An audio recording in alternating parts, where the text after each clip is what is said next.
When I was 13 years old, a couple of 15-year-old boys in my school started to show interest in me. I felt special. They would buy me takeaways, cigarettes, alcohol. I thought it was so cool having older friends. I started to meet them in the local park and hang out with them. They introduced me to their friend Nav, who was in his 20s. He would drive me around in his flashy car and bought me a mobile phone, perfume and clothes. I couldn't believe it. He was interested in me. I felt so grown up having an older boyfriend. I started to hang out with my friends less and even started to miss school. Nav persuaded me to try drugs. I loved him and wanted to do anything to hold on to him. It wasn't long before I became addicted to them. I didn't care because Nav said I was special and that he loved me and that he was going to marry me when I was older. But one day, everything changed. Nav invited me to go with him to a flat. I trusted him, so I went. But he raped me and filmed it and took photographs.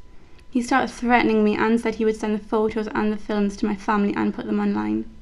He said he would make sure I had a bad reputation, unless I did as I was told. He said that I would be shamed and I would bring dishonor to my family. Nav said he was doing this for us and that he did love me.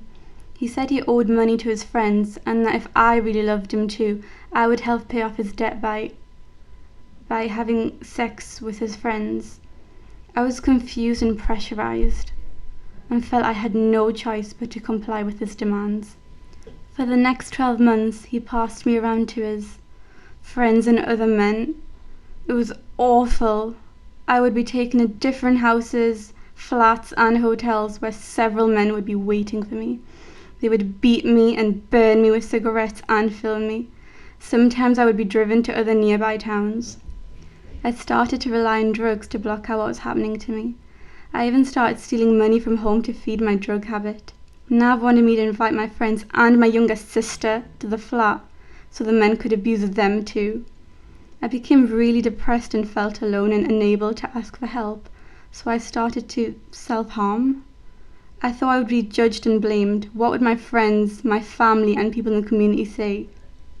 My teachers noticed I was missing school. They told my parents. I told Nav that I couldn't miss school anymore because my parents and teachers were keeping an eye on me. I thought this would be a good reason to have less contact with him, but he just got really angry and said I had to run away from home. He threatened to beat me up and threatened to harm my family too if I didn't. I was so desperate to escape my situation that I eventually gained enough courage to ask for help.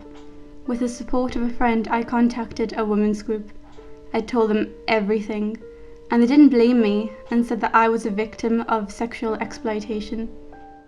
I never imagined that this could have happened to me. I wish I had asked for help straight away. If this is happening to you or someone you know, please tell someone. Don't suffer in silence.